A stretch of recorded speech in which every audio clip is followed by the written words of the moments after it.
अस्सलाम वालेकुम everyone. So finally we are on the last topic of our course. तो आज हम बात करेंगे, भाई बहुत जनरल सी बात करेंगे, सेंसर्स एंड रोबोटिक्स की। ज़्यादा लंबी क्लास नहीं होगी इस वीक की। तो हम टेक्निकल ज़्यादा बात नहीं करेंगे, सिर्फ एक आपको जनरल इन्फो और नो हाउ देंगे कि किस तरह सेंसर्स जो हैं, जो कुछ कॉमन सेंसर्स हैं रोबोटिक्स में, वो इस्तेमाल होता है। तो आगे बढ़ते हैं। तो पहला पॉइंट ये है कि व्हाट इज सेंसिंग। तो sensing obviously, if you want to collect some information from about the world, about your system, about robotic arm, about the motor rotation, तो जो भी आप सेंस करना चाह रहे हैं, तो जो आप इक्विपमेंट इस्तेमाल करेंगे, जो आप कोई भी कंपोनेंट इस्तेमाल करेंगे, वो सेंसर कहलाता है। Sensor electrical, mechanical, chemical device that maps an environmental attribute to a quantitative measurement. तो एनवायरमेंट में जो चेंजेस आ रही हैं उसको वो मेजर करता है और आपको इस तरह शो करेगा कि आप उसको रीड कर सकें। Each sensor is based on a transduction principle, conversion of energy from one form to another। Obviously बात है कि वो कोई ना कोई किसी फॉर्म में कन्वर्ट कर रहा होता है एनर्जी को, और नॉर्मली जो आपको वो शो किया जाएगा वो इस फॉर्म में होगी जिसमें आप उसको आराम से एक तो उसको जो पोस्ट प्रोसेसिंग कर सकें और उसको समझ सकें, उसको आप उसमें कुछ ना कुछ वर्किंग कर सकें। अच्छा, अब जो ह्यूमन सेंसिंग ऑर्गन्स आप सबको बताएंगे, विजन, हेयरिंग, टच, ऑर्डर और टेस्ट। तो यही सेंसर्स को इस्तेमाल करते हुए जो साइंटिस्ट या इंजीनियर्स हैं उन्होंने भी सेंसर्स डेवलप मुख्तलिफ किए हैं। ट्रांसडक्शन टू इलेक्ट्रॉनिक्स, इसमें जो डिफरेंस मतलब जो कन्वर्ट करते हैं वो क्या करते हैं, तो उसमें हमने मुख्तलिफ नाम दे दिए सेंसर्स की, जो मुख्तलिफ जो टाइप्स है। तो थर्मिस्टर है, वो टेम्परेचर टू रेजिस्टेंस को करता है। इलेक्ट्रोकेमिकल जो है वो chemistry to voltage and photo current, light intensity to current, photo pyroelectric thermal radiation to voltage and so on. ये मतलब ये तो सिर्फ एक समझाने की चीज़ है कि मुख्तलिफ, इसीलिए आपने अक्सर देखा होगा कि जो इलेक्ट्रोकेमिकल के साथ कुछ सेंसर्स के साथ इलेक्ट्रोकेमिकल लिखा हुआ होता है, तो वो उसका काम ही बेसिकली है कि वो केमिस्ट्री और वोल्टेज को कंबाइन करता है, उसमें कन्वर्ट करता है, तो वो आपको जो शो करेगा वो वोल्टेज में करेगा। अच्छा, अब सेंसर फ्यूजन की भी एक कॉन्सेप्ट होता है, जिसमें ओबियसली एक सेंसर जो है वो usually it's not enough, specially उन केसेस के अंदर जहाँ पे जो है आपका बहुत क्रिटिकल जो है सिस्टम हो। फॉर एग्जांपल इन एयरक्राफ्ट, तो एक सेंसर कभी भी इस्तेमाल नहीं होता, फेलियर के चांस होते हैं उसमें, तो मल्टीपल सेंसर्स इस्तेमाल होते हैं और उनका फिर डेटा एनालाइज करता है। और दूसरी बात ये कि रियल सेंसर्स नॉइजी होते हैं, सब जानते हैं इस बात को। एक्यूरेसी में मसाइल आ सकते हैं डिपेंडिंग कि किस तरह का वो सेंसर है। अनरिलायबल, आपको नहीं पता कि आप अक्सर ऐसे जो एयरक्राफ्ट के जो मसाइल हुए हैं वो इस वजह से हुए हैं कि जो सेंसर ने डेटा शो किया वो सही नहीं था, यानी कि वो मेल फंक्शन कर गया था, लेकिन जो डेटा था वो पायलट ही समझा कि बिल्कुल सही डेटा है। तो ये आपको पता होना चाहिए कि उसकी रिलायबिलिटी है कितनी, कितने साल चल सकते हैं, कितने साइकिल्स के लिए वो वैलिड है sensors. Limited point of view of the environment, obviously बात है कि आपको एक इनकम्प्लीट डिस्क्रिप्शन मिलेगी एनवायरनमेंट की, 100% तो नहीं दे सकता वो आपको। और जो एनवायरनमेंट की वजह से चेंजेस आ रही हैं सिस्टम में, वो भी आपने खुद एनालाइज करना है उसमें, वो खुद नहीं बताएगा आपको। सेंसर्स जो है ऑफ एक्सपेंसिव भी हो सकते हैं, ठीक है, तो आप ऐसा भी कर सकते हैं कि दो सेंसर्स को मिला लें जो कि इनएक्सपेंसिव हो, बजाय इसके कि आप एक बहुत ही एक्यूरेट में उस पर जाएँ डेटा के ऊपर और वो महंगा सेंसर खरीदें आप। तो ये भी कर सकते हैं कि आप दो सेंसर इस्तेमाल करें जो कि इनएक्सपेंसिव हों। तो अब आते हैं ये सेंसर्स जो रोबोटिक सिस्टम में यूज़ होते हैं। तो यहाँ आपको बहुत सारे जो सेंसर्स हैं नज़र आ रहे होंगे, जस्ट फॉर द सेक के आपको पता होना चाहिए कौन कौन सी चीज़ें इस्तेमाल हो सकती हैं। अब ज़रूरी नहीं है कि तमाम के सेंसर जो है मैनिपुलेटर्स में इस्तेमाल होते हों। बहुत सारे जो आपके सेंसर्स हैं वो मोबाइल रोबोट्स में इस्तेमाल होते हैं और फ्लाई रोबोट्स में इस्तेमाल हो सकते हैं। तो बहुत सारे, ऑब्वियसली यू नो कि रोबोटिक सिस्टम के बहुत सारी एप्लीकेशन है, टाइप्स बहुत सारी हैं, हमने सिर्फ उसमें से एक टाइप पढ़ी है जो कि बहुत ज़्यादा कॉमनली यूज़ होती है। तो इसीलिए ये तमाम जो सेंसर्स हैं ये मुख्तलिफ कहीं ना कहीं औकात में रोबोटिक सिस्टम में कहीं ना कहीं किसी भी टाइप की रोबोटिक्स में इस्तेमाल हो सकते हैं। और फिर यहाँ उसके नाम दे दिए, रेजिस्टिव सेंसर हो सकता है जिसमें band sensor, potentiometer and so on. Tactile sensor हो सकता है आपके पास इंफ्रारेड सेंसर्स हैं, अल्ट्रासोनिक डिस्टेंस में सेंसर हैं आपके पास, इनर्शियल सेंसर है, ओरिएंटेशन सेंसर हैं, लेज़र रेंज सेंसर्स हैं, दैन विजन एंड जीपीएस वगैरह हैं। तो ये सेंसर्स की एक जनरल इन्फो दी हुई है आपको यहाँ पे। अच्छा, हल्की सी बात कर लेते हैं रेजिस्टिव सेंसर्स की कि वो कैसे काम करते हैं। तो रेजिस्टिव जो सेंसर है वो आपके नाम से ही जाहिर है कि कोई ना कोई चेंज आएगी रेजिस्टेंस में, तो वो मेजर करता है। तो अगर आप किसी भी चीज़ की, किसी भी एप्लीकेशन की वजह से कोई उस चीज़ की रेजिस्टेंस चेंज होती है, तो आपने वो रेजिस्टेंस, जो ये सेंसर है वो रेजिस्टेंस को मेजर करता है और देन आपको वो शो करेगा कि आउटपुट क्या है। तो जितनी भी रेजिस्टेंस में चेंज आई है वो आपको आउटपुट मिल जाएगा, तो आप आराम से बता सकते हैं कि जो एक्चुअल चेंज है सिग्नल के अंदर वो क्या है। तो इसमें मुख्तलिफ टाइप्स है इसकी, कुछ दो तीन तो आपने इस्तेमाल किए भी होंगे। पोटेंशियोमीटर आई थिंक आप सब ने इस्तेमाल किया हुआ है वो, और मोटर की रोटेशन वगैरह के लिए काम आता है, पोजीशन के लिए काम आता है ये। इसके अलावा अच्छा यहाँ पे कुछ एप्लीकेशन भी दिखाएंगे, तो यहाँ पे एक बहुत ही सिंपल सा कॉन्सेप्ट दिखाया हुआ है। फॉर एग्जांपल ये इसी को देख लेते हैं कि रोबोटिक आर्म है, तो अगर यहाँ पे मैं सेंसर यहाँ लगाया हुआ है जो कि रेजिस्टिव सेंसर है, तो अगर ये बैंड होगा ऑब्वियसली बात है, जो इसकी जो आपका सेंसर है उसकी रेजिस्टेंस चेंज होगी, और there will be some mathematical equation जो कि उसको कन्वर्ट कर रहा होगा। मतलब अगर 45 डिग्री का एंगल आ रहा है तो इतनी रेजिस्टेंस चेंज होनी चाहिए, तो उससे फिर आप आराम से ये नतीजे निकाल सकते हैं कि एक्चुअल जो डिग्रीज में चेंज आया है, आम जो जितना मूव रोटेट किया गया है वो कितना है, by seeing the change in resistance and so on. और यहाँ पे जो कोलिजन डिटेक्शन के लिए रेजिस्टेंस लगे हुए हैं, नॉर्मली इतना इस्तेमाल नहीं होता, ये विजन सेंसर ज़्यादा इस्तेमाल होता है, लेकिन for the sake of application उन्होंने दिखाया हुआ है।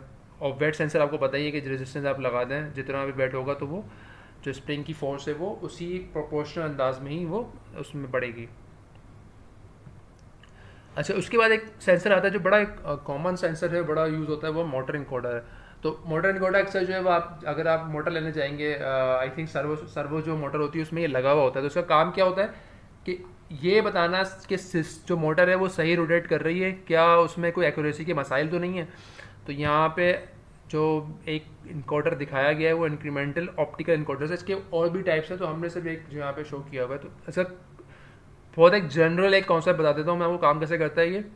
तो ये जो आप सिस्टम देख रहे होंगे, इसमें आप देख रहे हैं कि कुछ जगहों पे जो कुछ जो जगहें हैं वो खाली हैं, और देन वी हैव स्ट्रिप्स लगी हुई हैं वहाँ पे। तो होता ये है कि एक आपके पास लाइट इमिटर होता है, नॉर्मली जो है वो डायोड इस्तेमाल होता है यहाँ पे, मे बी एलईडी हो, और वो डायोड की जो रोशनी है वो इसमें से पास होती है। तो ये जब रोटेट कर रहा होता है तो डायोड के सामने जो लिखा लगा होता है वो लाइट सेंसर लगा हुआ है, जैसे यहाँ पे लगा हुआ है लाइट सेंसर, तो वो लाइट सेंसर डिटेक्ट कर रहा होता है लाइट को।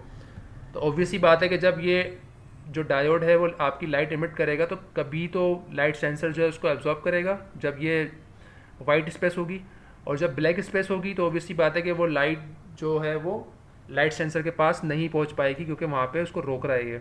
तो उससे आप उस पैटर्न से आप अंदाज़ा लगा सकते हैं कि सिस्टम जो है कितनी हाई स्पीड में मूव कर रहा है, उसकी वेलोसिटी आरपीएम क्या है, और वो उसकी डिस्प्लेसमेंट क्या है। सिमिलरली यहाँ आपको दो ए और बी पॉइंट्स भी नज़र आ रहे होंगे, तो ये बताते हैं बेसिकली कि अगर ए जो है वो डिपेंडिंग से ये इसलिए होते हैं कि आप ये बता सकें कि अगर ए जो है वो सिग्नल जो है वो आगे है बी से, ठीक है, जैसे फॉर एग्जाम्पल यहाँ पे शो हो रहा है कि ए जो है वो पहले है और बी जो है थोड़ा उसको लैग कर रहा है, ए जो है वो लीड कर रहा है। हम अक्सर लीड और लैग इस्तेमाल करते हैं, लेकिन ये आप ओबियसली कंट्रोल वगैरह वाइब्रेशन में पढ़ेंगे। तो ए लीड कर रहा है, अगर ए लीड कर रहा है, लेट सपोज कि वो काउंटर क्लॉकवाइज है, तो अगर बी लीड करेगा तो वो क्लॉकवाइज हो जाएगा। ऑब्वियसली बात है कि ये जो मोटर है ये दोनों तरफ घूम सकती है आपकी, तो उसमें आप ये देख सकते हैं कि अगर ए लीड कर रहा होगा तो वो क्या उसकी रोटेशन होगी, और जो बी अगर लीड करेगा तो उसकी रोटेशन अपोजिट हो जाएगी। तो एक जनरल इन्फॉर्मेशन है खाली, यहाँ लिखा हुआ बी direction can also be indicated with a two phase encoder. अच्छा, अब आ जाते हैं आगे हम और रेंज फाइंडर की बात करते हैं, जिसमें अल्ट्रासोनिक और लेजर के सेंसर आते हैं आपके। तो बड़ा सिंपल सा कॉन्सेप्ट है इसका कि ये जो है आपकी स्पीड ऑफ साउंड पर जो है वो की जो इक्वेशन है उस पर ये बेस करता है। तो फॉर्मूला वही है, d is equal to v into t, where v is the speed of wave propagation और टी जो है जितना टाइम गुजरा है। तो ये जो यहाँ से जो भी साउंड जाएगी, जब वो सामने अगर कोई ऑब्स्टेकल होगा तो उस पर हिट होगी और फिर वो वापस ट्रेवल करेगी। तो जितना ये टाइम लग रहा है इसको, वो टाइम से जो है वो डिस्टेंस निकाल लेता है कि राउंड ट्रिप का डिस्टेंस क्या है, फिर आपको 2 से डिवाइड कर लें तो ईजिली आपके पास डिस्टेंस आ जाएगा कि आपका जो सिस्टम के सामने ऑब्स्टेकल है वो कितना दूर है।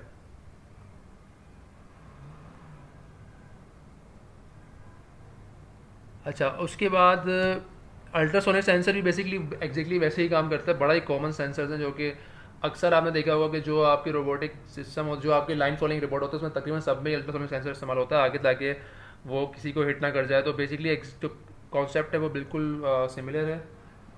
Obviously ultrasonic sensor just part of range finder का एक तरीका है निकालने का, जो कि बहुत कॉमनली इस्तेमाल होता है। और अगर आपने इंस्ट्रूमेंटेशन मेजरमेंट में ये प्रैक्टिकल करे होते तो ये आप ज़रूर इस पर काम करते हैं। ये आप देख सकते हैं, वैसे मशीन्स लैब में रखे हुए हैं ultrasonic sensor, so you can see them जब यूनिवर्सिटी खुल जाएगी।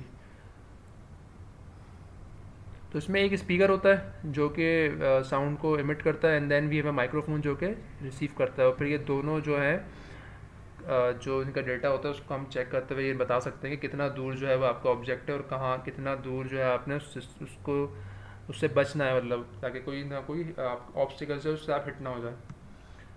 अगेन वही आपको कुछ चीज़ें बताई हुई हैं यहाँ पे, तो जस्ट गो थ्रू इट, इसमें ज़्यादा हम डीप में जाने की ज़रूरत नहीं है क्योंकि हम टेक्निकल इन्फॉर्मेशन तो लेना नहीं चाह रहे, सिर्फ ये बताना चाह रहे हैं कि सेंसर्स के नाम तकरीब कम से कम आपको पता होने चाहिए। तो ऑब्वियसली सिंपल सी बात है कि डिस्टेंस मेजरमेंट के लिए बड़ा कॉमन है ये इस्तेमाल होना। मैपिंग, आप मैपिंग कर सकते हैं कि रोटेटिंग प्रॉक्सिमिटी स्कैन्स आप मैप कर सकते हैं अपने पूरे सिस्टम को, ये कहाँ का आपके जो है ऑब्स्टिकल्स हैं, तो उसको पूरा मैप करके दिखा सकते हैं आप। इसके अलावा ऑब्वियसली अल्ट्रासोनिक सेंसर क्योंकि काम ही साउंड पे कर रहा है तो वो उसमें मसाइल क्या आते हैं, नॉइज़ इश्यूज आ सकते हैं। तो एनवायरमेंटल अल्ट्रासोनिक्स नॉइज़ हो सकती हैं उसमें, ठीक है, तो मुख्तलिफ लोग अगर बैठे हुए तो उनकी वो नॉइज़ हो सकती है, अगर कोई मशीन चल रही है तो उसकी नॉइज़ से आपको अफेक्ट पड़ सकता है। तो इसमें ये इसीलिए हम मुख्तलिफ फ़िल्टर्स इस्तेमाल करते हैं ताकि उसको हम जो है तमाम बाकी बाकी जो नॉइज़ है उसको हम अलग कर सकें, उसको ख़त्म कर सकें अपने सिग्नल से। तो आपने सिग्नल आपको जो सेंसर से मिलता है वो सिर्फ वही जो है वो उसको आप इस्तेमाल नहीं करते, उसमें से आप जो है जो डेटा है वो उस जो काम का डेटा है वो निकालते हैं आप, बाकी चीज़ें जो है आप उसमें से जो नॉइज़ वगैरह उसको ख़त्म करने की कोशिश करते हैं आप। तो ये जो पोस्ट प्रोसेसिंग होता है वो भी बहुत ही इंपॉर्टेंट कॉन्सेप्ट है। सिर्फ सेंसर से डेटा लेना आपका काम नहीं है, उसके बाद you need to do the post processing और जो वैल्यूएबल जो डेटा है उसको इस्तेमाल करना है। अक्सर डेटा आपका रिलायबल नहीं होता तो आप जो है दोबारा उसको मुख्तलिफ औकात में लेते हैं। अच्छा, इसके अलावा इनर्शियल सेंसर जो कि इनर्शिया पे बात काम कर रहे होते हैं उसमें जायरोस्कोप आपको पता ही है, जो वो भी हमारा जो मैनिपुलेटर उसमें तो इस्तेमाल नहीं होता, तो हम एक्सेलरोमीटर की ज़्यादा बात करेंगे। Accelerometer is a very common sensor और measure which use to measure acceleration with respect to inertial frame. तो हर जगह आपके मोबाइल से लेके कहीं भी, आप मोबाइल में भी जो आपकी स्क्रीन जो टिल्ट होती है जब आप उसको रोटेट करते हो तो वो उसमें भी एक्सेलरेटर होता है, एक्सेलरोमीटर होता है। तो वाइब्रेशन एडजस्ट कर सकते हैं, हर चीज़ ही मतलब आप एक्सेलरोमीटर से कर सकते हैं। They measure the inertial force generated when a mass is affected by a change in velocity. This force may change the tension in the string, the reflection of a beam, the vibrating frequency of a mass. तो obviously बात है कि जो भी आप उसमें कुछ change आएगा तो आप उसको आराम से मेजर कर सकते हैं। तो वो इनर्शिया जो फोर्स है वो उसको मेजर करता है बेसिकली। अच्छा, जो कॉन्सेप्ट इसका है वो बड़ा सिंपल सा है। अब तो उसमें मैम्स अगर आपने सुना हो कभी, MEMS, माइक्रो इलेक्ट्रोमैकेनिकल सिस्टम्स, तो वो इस्तेमाल होते हैं इसमें। माइक्रो जो है वो मैकेनिकल सिस्टम यूज़ होते हैं सर्किट के अंदर। तो बड़ा एक अच्छा टॉपिक है वो भी, लेकिन ऑब्वियसली हमारे सिस्टम इस कोर्स के लिए नहीं है, लेकिन वो आप अगर देखना चाहें, रिसर्च करना चाहें तो आप रिसर्च कर सकते हैं। तो मज़े की बात ये है कि जो एक्सेलरोमीटर है उसमें 3 जो मैकेनिकल सिस्टम्स है वही इस्तेमाल होते हैं। अंदर जो कॉन्सेप्ट है, जो मैकेनिकल जो कॉन्सेप्ट है, जो फॉर्मूले हैं वो वही है कि एक मास होता है, एक आपके पास जो है वो स्टिफनेस यानी कि स्प्रिंग होता है, and the last one is आपके पास टेम्पर होता है। ये सिस्टम आप इंशाल्लाह वाइब्रेशन में पढ़ेंगे कि क्या होता है। आपने स्प्रिंग और मास तो देखा वही होगा। टेम्पर इज़ नथिंग बट जो आपकी दरवाजे के ऊपर जो डैम्प करने के लिए लगा होता है वो डैम्पर कहलाता है, या जो आपकी मोटर बाइक्स में लगा होता है या आपकी जो गाड़ी में सस्पेंशन लगा होता है उसमें डैम्पर्स भी लगे होते हैं। तो वो इसकी इक्वेशन किस तरह बनती है और वो किस तरह जो है अप्लाई करता है, ये बेसिकली F = ma की ही इक्वेशन है। तो अगर आप इसको देखना चाहें तो ये F which is a force, this is m, this is the nothing but acceleration, this is k stiffness, and F जो स्प्रिंग की फोर्स होती है वो F = kx होती है, तो वो आ गई। और जो नई फोर्स आप देख रहे होंगे वो ये आपके पास डैम्पर की फोर्स है, जिसमें c जो है वो कोफिशिएंट है डैम्पिंग, और ये जो वेलोसिटी है। तो जो डैम्पिंग की फोर्स होती है is nothing but c damping coefficient, जैसे k था वैसे ही डैम्पिंग कोफिशिएंट है ये c, और c मल्टीप्लाई हो रहा है वेलोसिटी के साथ। तो ये आप इंशाल्लाह वाइब्रेशन में भी पढ़ेंगे, और फिर आगे जाके इसको आप जो कंट्रोल एक्सपेक्ट है वो आप कंट्रोल इंजीनियरिंग में इसको अप्लाई करेंगे। तो ये आप इक्वेशन बनाना सीखेंगे वाइब्रेशन के अंदर। अच्छा, अब नॉइज़ इशू आप सबको आइडिया हो ही गया होगा कि जो आपके रियल सेंसर्स होते हैं नॉइज़ी होते हैं। तो ऑब्वियसली बात है कि natural phenomena less than ideal engineering. Ideal वैसे भी इंजीनियरिंग आइडियल तो होती नहीं है, उसको मतलब हम जो है वो चीज़ें सॉल्व करने की तरफ जाते हैं। हम ये नहीं चाह रहे होते कि हमें बिल्कुल एग्जैक्ट 100% एक्यूरेट रिजल्ट आ जाए। अगर हमारी सिस्टम की रिक्वायरमेंट 98% की है तो 98% accuracy is good enough for us. Limited accuracy हो सकती है, प्रिसीजन मेजरमेंट्स में आपको जो है उसकी ज़रूरत ज़्यादा पड़ सकती है कि अगर बहुत ही प्रिसाइज कोई मूवमेंट हो रही है तो आपको एक्यूरेसी बड़ी हाई चाहिए होती है। इसीलिए यहाँ पे जो तमाम मसाइल हैं इसको हल करने के लिए आप सॉफ्टवेयर इस्तेमाल करते हैं, आप एवरेजिंग करते हैं, आप फिल्टरिंग करते हैं, आप वाइट नॉइस निकालते हैं, आप काफ़ी सारे पोस्ट प्रोसेसिंग के काम करने होते हैं। ये बेसिकली जो सारा जो हमने अभी देखा है थोड़ा बहुत चीज़ें, ये एक सब्जेक्ट होता है जो कि कहलाता है डिजिटल सिग्नल प्रोसेसिंग, जो कि मैकेनिकल में नहीं होता, इलेक्ट्रिकल में भी मेरे ख्याल से नहीं होता, लेकिन जब कोई मास्टर्स वगैरह करता है तो उसमें ये शायद इलेक्ट्रिकल में हो ये, लेकिन उसमें डीएसपी पढ़ते हैं, डिजिटल सिग्नल प्रोसेसिंग, कि आप सिग्नल्स तो ले लिया आपने, आप डेटा तो आ गया आपके पास ऐसे, लेकिन उसको आपने प्रोसेस कैसे करना है, अपने काम का डेटा कैसे इस्तेमाल करना है, और बाकी जो डेटा जो कि इररिलेवेंट है उसको आपने निगलेक्ट कैसे करना है। तो वो पूरा एक कोर्स, पूरा एक जो है वो भी एक सिस्टम होता है, तो ये भी इसमें शामिल है। तो आज की क्लास बस इतनी ही थी, जिसमें आपको एक सिर्फ सिंपल सी नो हाउ देनी थी कि कौन कौन से सेंसर्स जो हैं, बहुत ही जनरल, बहुत ही ब्रीफ एक इंट्रोडक्शन कि कौन कौन से सेंसर्स आप इस्तेमाल कर सकते हैं। ऑब्वियसली आप लोगों ने ये बेसिकली ये जो ये टॉपिक है, ये बेसिकली इंस्ट्रूमेंटेशन मेजरमेंट का है, जो डीप में जाके आप लोगों ने पढ़ा होगा। और रोबोटिक्स में खास कर नहीं है टॉपिक इतना ज़्यादा, लेकिन ये है कि सिंपल एक नो हाउ देने के लिए इसको इंक्लूड किया गया है। तो होपफुली ज़्यादा कुछ इसमें समझने का तो है नहीं, तो आई थिंक आप चीज़ें जो हैं वो आपको बाकी क्लियर हुई होंगी। Let's see, I will see you guys in the next class, क्योंकि वीडियोस यहाँ पे हमारा जो कोर्स है वो दी एंड होता है, तो आपको मैं इंशाल्लाह जो है वो क्लास में आपसे मुलाकात होती है, तो उसमें हम और डिस्कस करेंगे, कोई और चीज़ें भी डिस्कस कर सकते हैं। तो सी यू गाइस सून, अल्लाह हाफिज़।